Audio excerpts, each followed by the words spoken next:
I met them at the park on a cool, foggy evening, the kind where the world feels like it's been dipped in gray paint. It was supposed to be a simple meet-up. 2 girls, they said. Just some casual chit-chat. Nothing serious. I was cautious, sure, but I figured, why not? People are people, right? How bad could it be? The park was deserted when I arrived, save for the occasional rustle of leaves and the distant croak of a frog. I waited at the designated spot, a bench under a sprawling oak tree. The moon was just a smear of light through the fog, casting eerie shadows that danced on the ground. When the girls showed up, I was already on edge.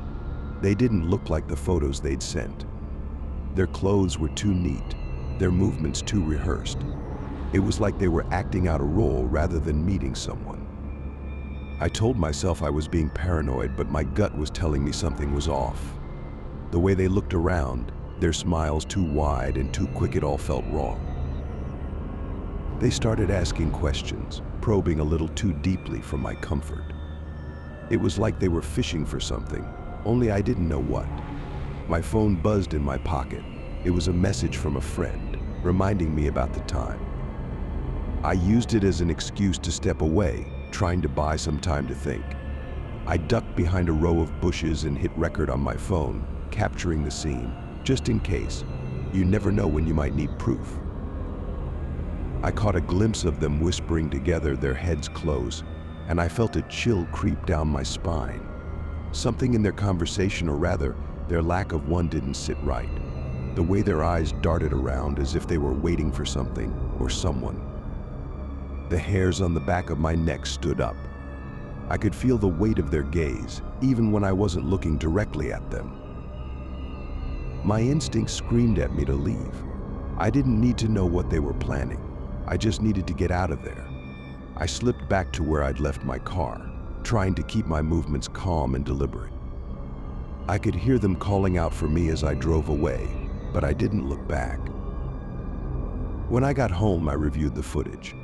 There they were, looking back over their shoulders, their faces obscured by shadows but unmistakably unsettling. I couldn't shake the feeling that I'd narrowly escaped something far darker than just a bad date. Now, I tell myself it was all in my head, that it was just a case of nerves and overactive imagination. But every time I walk past that park, I can't help but wonder if they're still out there, waiting for someone else to stumble into their web of deceit.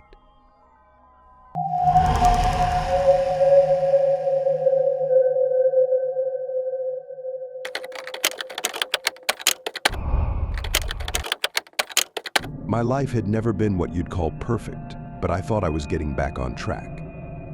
The divorce from Alexander had been messy, like tearing a Band-Aid off a wound that wouldn't heal. Still, I'd hoped for some semblance of normalcy, and when Keith came into my life, I thought maybe, just maybe, things could get better. That evening started with promise. Keith had this way of making me laugh, of making me forget the endless months of loneliness and regret. We'd gone to a little diner that had a charm you could only find in places that didn't try too hard.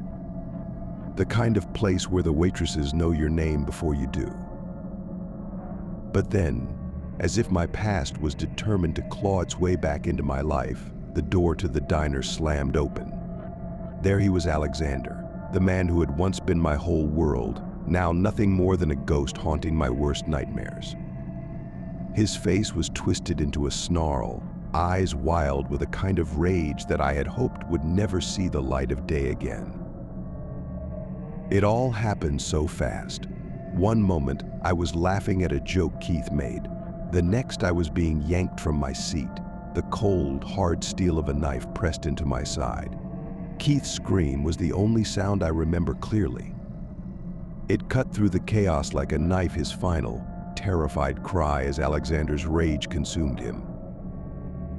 I don't remember the details of the attack, the pain, the fear, it all blended into one horrific blur. The police arrived too late. By then, Keith was gone, a casualty of a love gone terribly wrong, and I was left to piece together what remained of my shattered life. Alexander's trial was a media frenzy, a grotesque spectacle that played out in the newspapers and on television. I watched numb as he was led away in handcuffs, his eyes vacant, his expression still burning with that same rage. 40 years, they said. 40 years in prison. The judge's gavel struck down like the final blow in a cruel, unending game. Sometimes, when I'm alone at night, I hear the echoes of Keith's last moments. The diner's fluorescent lights flicker in my dreams, casting long, cold shadows that always seem to reach for me. I can't escape them, no matter how hard I try. Alexander is locked away, but his shadow still lingers, a dark stain on the fabric of my life. And I'm left wondering if true escape is ever possible, or if some ghosts are destined to haunt you forever.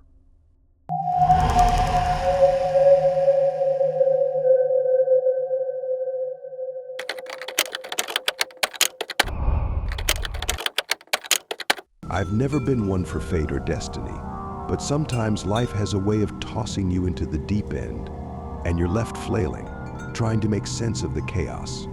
That's what happened with Grace.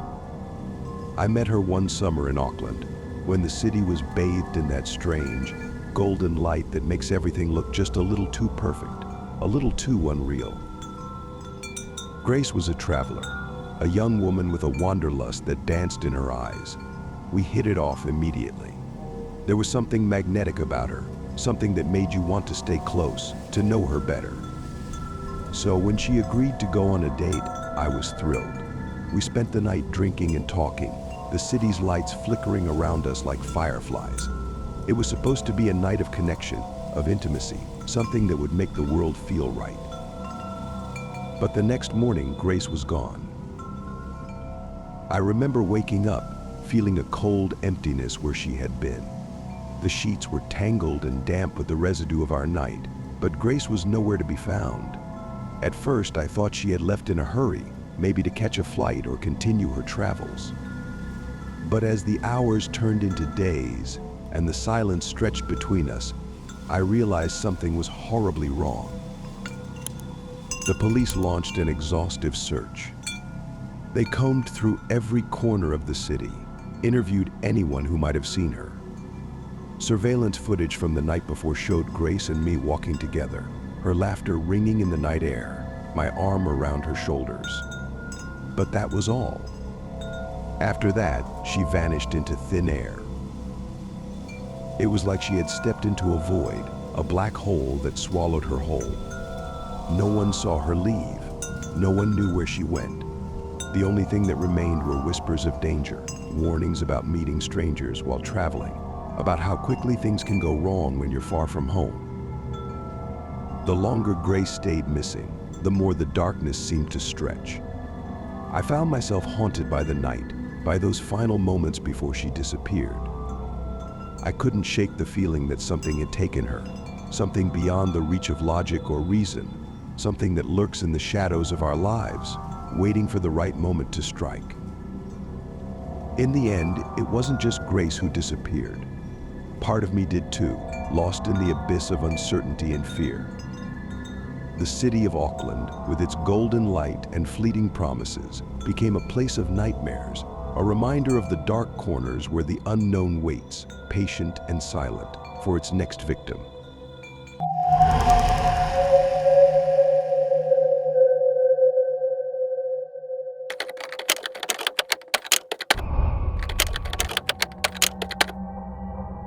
I remember the night vividly, like a ghost from my past that refuses to stay buried. I was young and naive, convinced that Gable's charm was all I needed. We'd been seeing each other for a while enough to know he had a darkness about him, but I was too enchanted to see it for what it was. The evening started out like any other date dinner at an upscale restaurant, the kind where the waiters seem to glide more than walk, and the wine is poured with a flourish.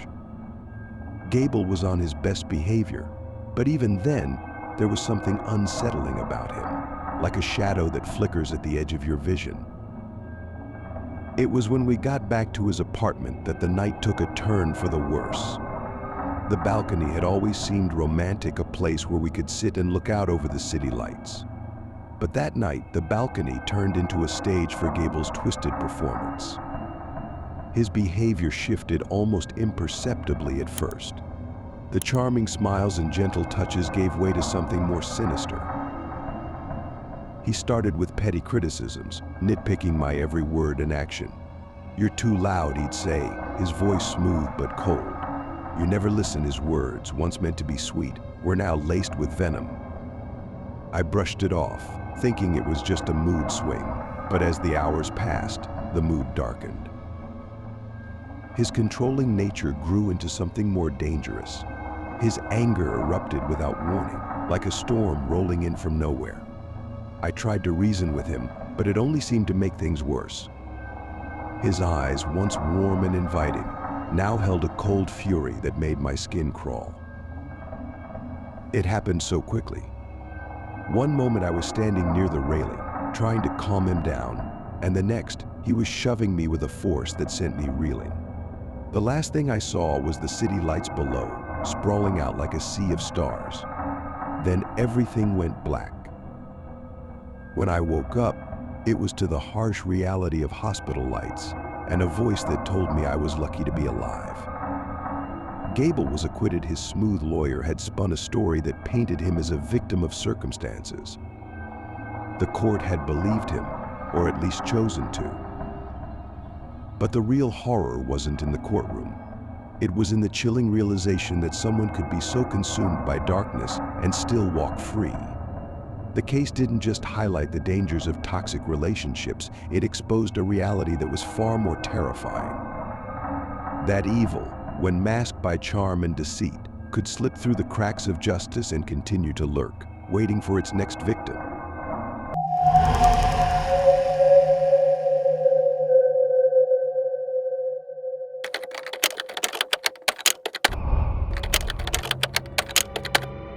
I was 23, and the excitement of swiping right on Tinder still felt new. Luke's profile was charming enough good looks, a smile that seemed genuine. His messages were polite, even flirtatious in that relaxed, no-pressure way that made me feel comfortable. We decided to meet at his place. I imagined a cozy evening, maybe with a glass of wine and some laughs. But as I drove up to his house, the unease settled in my stomach like a stone. Luke had given me his address, and it was a nice suburban neighborhood, the kind that seems almost too perfect. But tonight, something felt off. The first sign was the cars too many for a quiet evening. There were 3 parked out front, none of them matching the make or model of Luke's car from his pictures. And then there was the van. A nondescript, faded blue thing, parked a little too close to the curb, its windows darkened like it was hiding from the world. I saw the faint glint of a reflection from the windows, but the van itself seemed to blend with the night. I tried to shake it off, convinced it was just my overactive imagination. But the feeling only grew stronger as I got out of my car and walked toward the front door. The hair on my neck prickled with every step. I reached the porch, about to ring the bell when I saw him. Luke, yes, but he wasn't alone. I caught a glimpse through a side window of 2 other men, their faces shadowed but unmistakably tense. They were talking in hushed tones, their body language nervous. Something in their posture made me feel like I had stumbled into the middle of something I wasn't supposed to see. I hesitated, my hand hovering over the doorbell. The house felt wrong, like an elaborate trap waiting to snap shut. I took a deep breath and turned away, my instincts screaming at me to leave. I slipped back to my car, trying to act like I wasn't being watched. As I drove away, I looked in the rearview mirror and saw the van's headlights flicker on. It pulled away from the curb, its presence now more menacing in the dim glow of streetlights. I didn't know what kind of trouble I'd just escaped, but it felt like something out of a nightmare. When I got home, I reported the situation to the police, my voice trembling as I described everything I had seen. They promised to look into it, but I knew better than to expect any immediate answers. Later, lying in bed, I couldn't shake the feeling that this was only the beginning. That night, As I tried to sleep, I could almost hear the whispers from the house, the low murmur of conversations that I wasn't meant to hear. And though I had escaped the clutches of whatever dark purpose had lurked behind that door, I couldn't escape the haunting thought, what if they were still watching?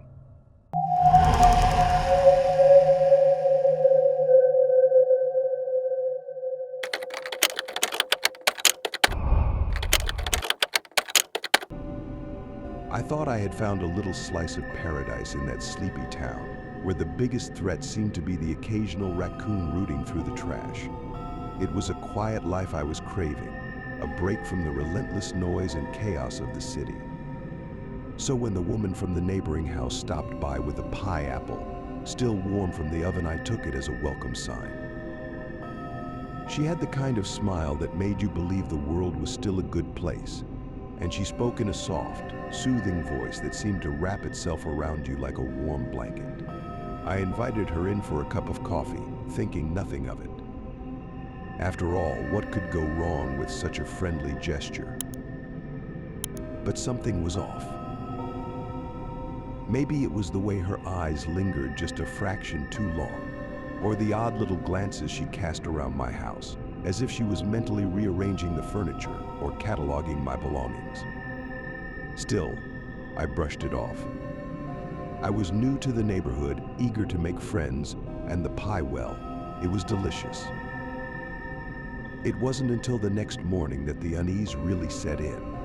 I was in the kitchen, brewing my coffee, when I noticed something strange on the kitchen counter. It was a small, delicate item, a silver locket, half buried under a pile of mail. It wasn't mine. I didn't even own a locket. I searched the house, thinking I must have missed something during the evening. Maybe she had left it behind by accident. But the longer I searched, the more I felt like I was missing something. The feeling was like the tickle of a spider crawling up your spine. I couldn't shake the sense that I was being watched, that someone or something was waiting for me to find it. Days passed, and the locket remained a constant, unnerving presence in my home. I tried to return it, but the woman was nowhere to be found. Her house, once a beacon of friendly warmth, was now just a shadow on the street. No one seemed to know where she had gone, or if they did, they weren't telling. It wasn't long before I found myself pulling up stakes, packing up my life into boxes, and fleeing from what was supposed to be a sanctuary. The locket was gone, along with the woman, but the sense of dread lingered. I don't know if she was just a harmless stranger with a misplaced locket or something far darker. All I know is that her visit shattered my sense of security and left me with a gnawing question: what else had she left behind, hidden in the shadows of my new home?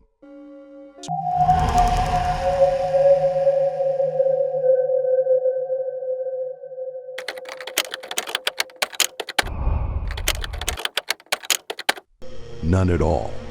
But when the night started, I was just another guy at the bar, swilling cheap whiskey and laughing too loudly at jokes that weren't funny. The booze slid down like liquid fire, each shot burning away the layers of restraint, until I was the life of the party, loud, obnoxious, and completely out of control. When I stumbled out of that dive bar, it was already past midnight, and the cold air was a slap in the face. I'd been too far gone to notice my keys slipping from my pocket, or the way my car was parked just beyond the street lamp's reach. I knew I should call a cab, but the idea of waiting around in the dark made me shiver more than the cold ever could. So I started walking. Bad idea. The road stretched out before me, a ribbon of asphalt that seemed to go on forever. I tried to focus on the distant glow of streetlights, but my head was spinning, and every step felt like I was wading through molasses. I knew I shouldn't have been alone, not in this state, but my judgment was as foggy as my vision. That's when he pulled up a car that materialized out of nowhere, gliding to a stop right beside me. The driver's side window rolled down with a creak, and the guy behind the wheel gave me a smile that didn't reach his eyes. "Need a lift?" he asked, his voice smooth and oily, like syrup left out in the sun. I hesitated. Every warning bell in my head was screaming at me to walk away, but the warmth of the car, the promise of getting out of the night, was too tempting. I climbed in, sinking into the cracked leather seat, my head spinning with each turn of the tires. The ride started off quietly, the only sound the hum of the engine and the occasional creak of the suspension. But then, as the miles ticked by, the car seemed to grow heavier, more oppressive. The driver's glances in the rearview mirror were like shadows stretching out of the darkness, and I began to feel the weight of his eyes on me, even when I wasn't looking. I tried to make small talk, anything to break the silence, but he just nodded and smiled that same cold smile. The scenery outside turned from dimly lit streetlights to darker, more desolate stretches of road. My gut churned with unease, and I started to wonder if getting in this car was the worst mistake I'd ever made. When he finally spoke, his voice was a low growl. "You're far from home. What's a guy like you doing out here?" I tried to laugh it off, but it came out as a shaky chuckle. "Just heading back. Got a bit lost." He didn't respond, and the silence that followed was thick with menace. The car slowed, and I could see the glow of headlights cutting through the fog, illuminating the eerie shapes of trees that seemed to close in around us. Panic surged through me. My mind raced, searching for a way out.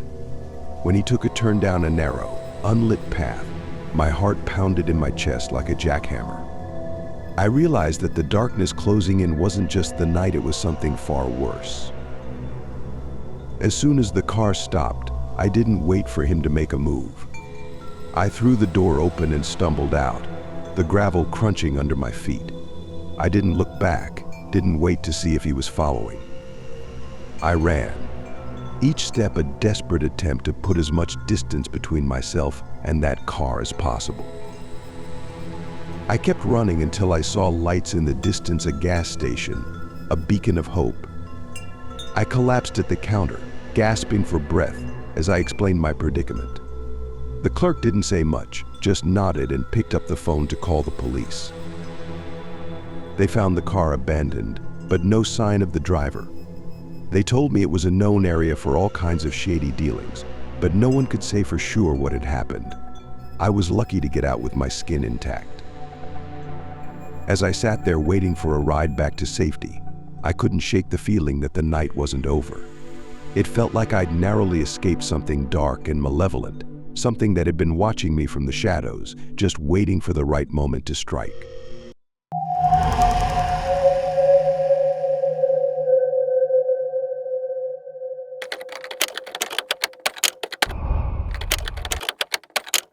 It was one of those nights that sneaks up on you like a shadow at dusk. One minute you're laughing with friends, and the next you're spiraling into a mess of bad decisions and cheap booze.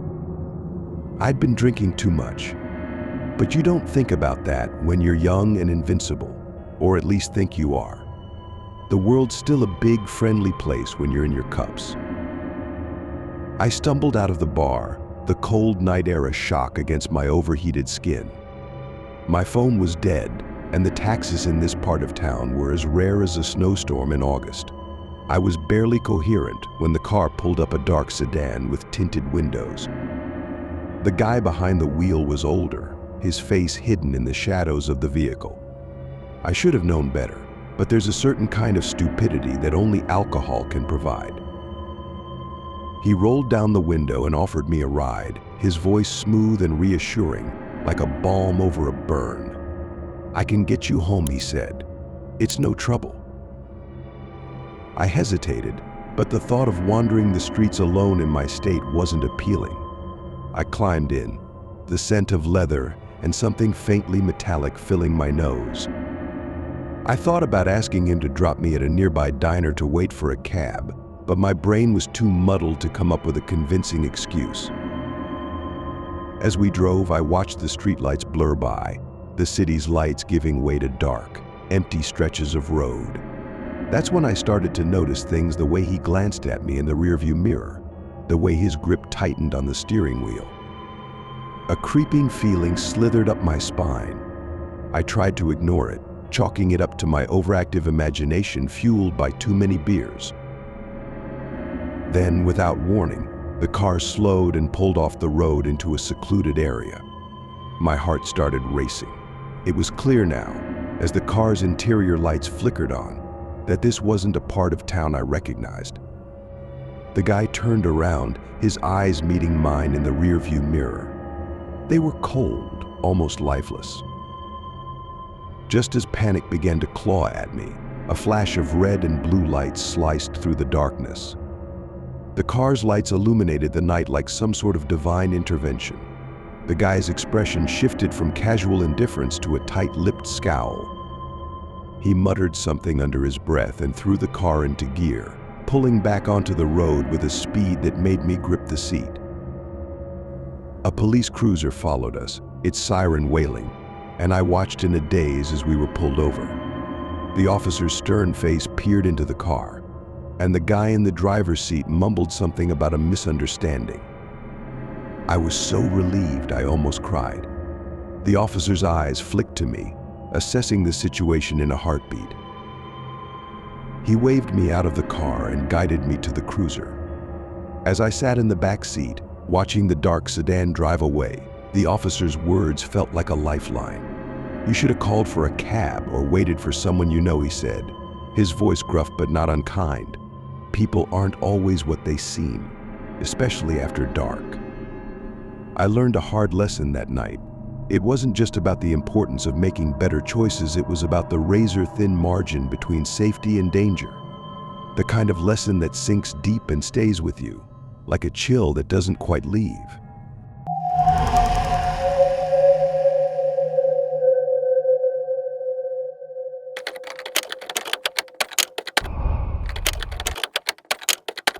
It was supposed to be a routine trip, a simple hitchhike through the quiet back roads of France. I had been exploring, looking for stories to tell, and had found myself far from the bustling streets of Paris, in a place where the trees whispered secrets and the sun set behind the hills like a dying ember. He was standing on the side of the road, a man in his mid-40s, with a face like old leather and a calm demeanor that should have warned me. But I was too naive, too trusting. His request for a ride seemed innocent enough, and I was just another traveler looking to make the world a little smaller. I picked him up, and we fell into an uneasy silence. The road stretched ahead, the sort of stretch that makes you think you've slipped out of time, where everything feels timeless and menacing. As we drove, he started to talk about his past, about his life. He spoke with a practiced nonchalance, but there was something in his voice, a cold edge that never quite seemed to warm. He told me about his childhood, an odd collection of fragmented tales that seemed to shift like shadows in the fog. There was something unsettling about his stories. They had a way of winding around you, like a snake coiling tighter with each turn. He spoke of a past so dark and twisted, it made the night seem brighter by comparison. I listened in silence, my mind racing. I kept my eyes on the road, my hands gripping the wheel. His words were like a whispering wind, cold and insistent. He recounted incidents with such a casual detachment that I began to feel a creeping chill, a sense that something terrible was lurking beneath his calm exterior. The more he spoke, the more I felt the weight of his unspoken darkness pressing in on me. As the hours ticked by, I could sense that he was watching me, gauging my reactions. My silence, my stillness, became a shield. I didn't give him the satisfaction of seeing my fear. My calm was a thin veneer, but it was all I had to protect me. When I finally dropped him off, he gave me a smile that didn't quite reach his eyes, a smile that held too many secrets. I watched him walk away, disappearing into the night like a shadow slipping into the dark. Years later, the weight of that night still hangs over me like a shroud. I stumbled upon a news article one day, the kind that makes your blood run cold. The man I had picked up was a notorious serial killer, a figure I had heard of only in nightmares. The revelation hit me like a punch to the gut. I hadn't known, not really. but the thought that I might have been just another chapter in his dark saga was a truth I couldn't escape. Regret is a heavy burden, one that I've carried since that night. It's a constant companion, gnawing at me with unanswered questions and what-ifs. Was it my silence that kept me alive, or was it sheer luck? I'll never know.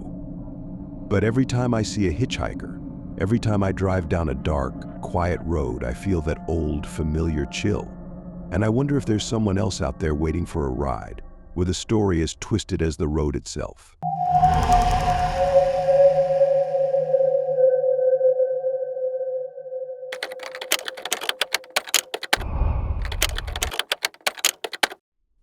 It was an ordinary day, the kind that slips by unnoticed, until I found it.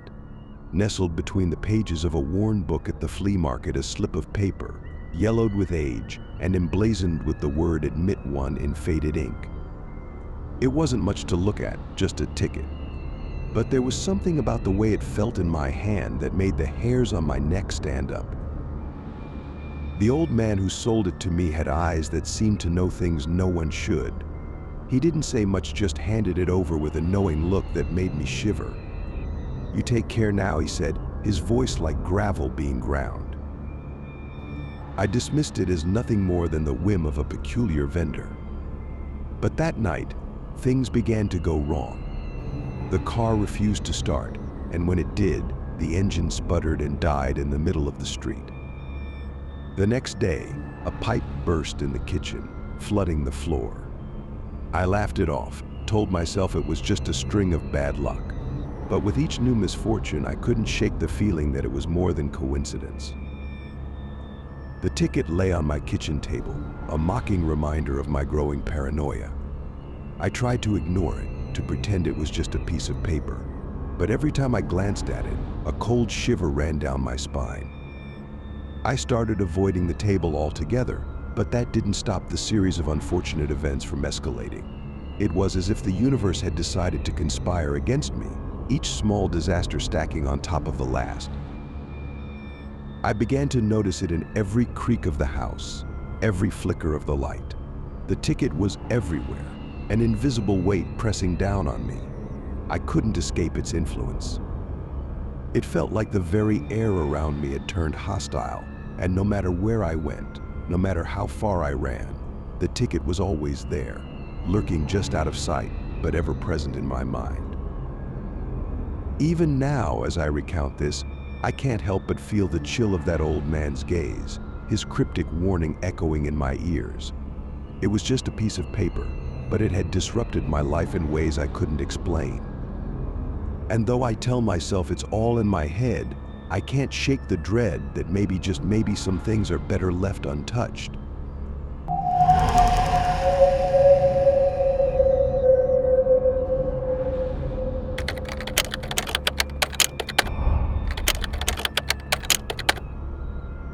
There's something truly unnerving about how the ordinary can suddenly twist into something nightmarish. That damn door, it was a simple thing, hidden behind a wall of old books in the dusty attic. But when I pushed it open, it felt like I'd stumbled into another dimension, one drenched in shadows and whispers. The tunnel beyond was long and narrow, choked with the smell of mildew and decay. I had no business being there, really. It was supposed to be just a simple home inspection, but curiosity, or perhaps something darker, had led me to this sinister discovery.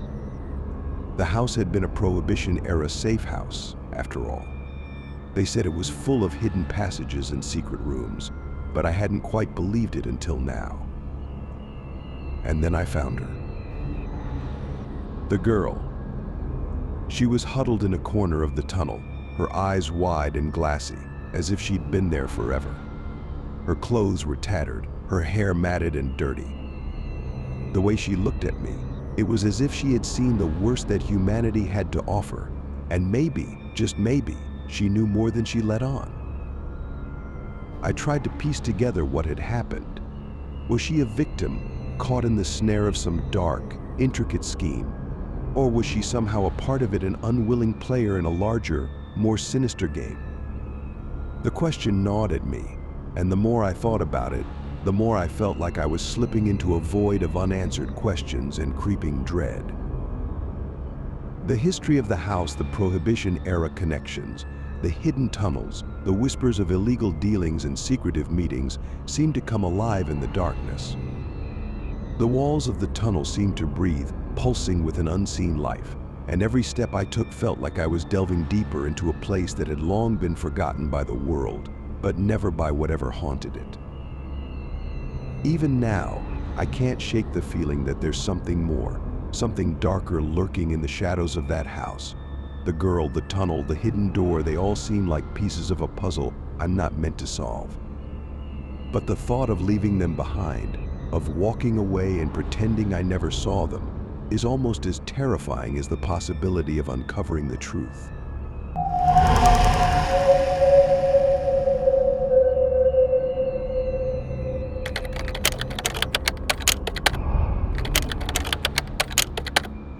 I'd always thought of fun houses as nothing more than a cheap thrill, the kind of place where you'd lose your sense of direction but not much else.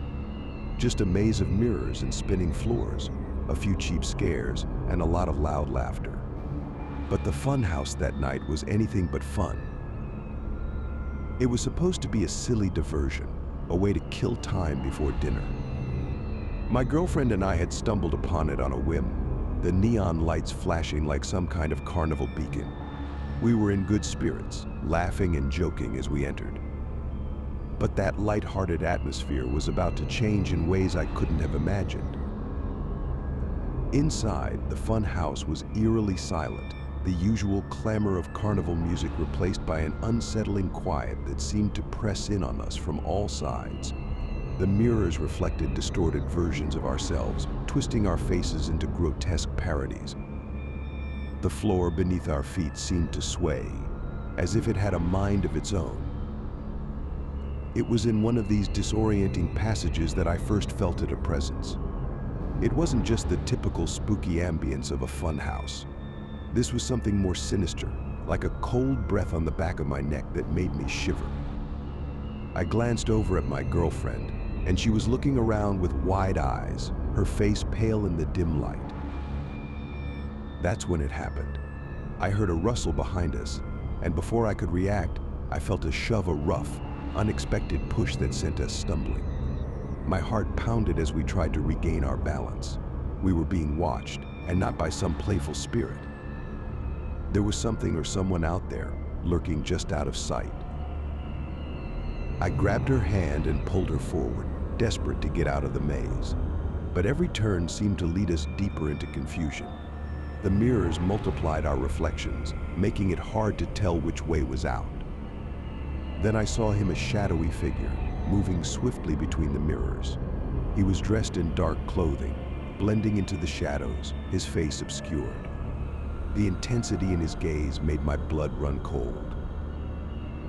We finally found an exit, bursting out into the open air with our hearts racing.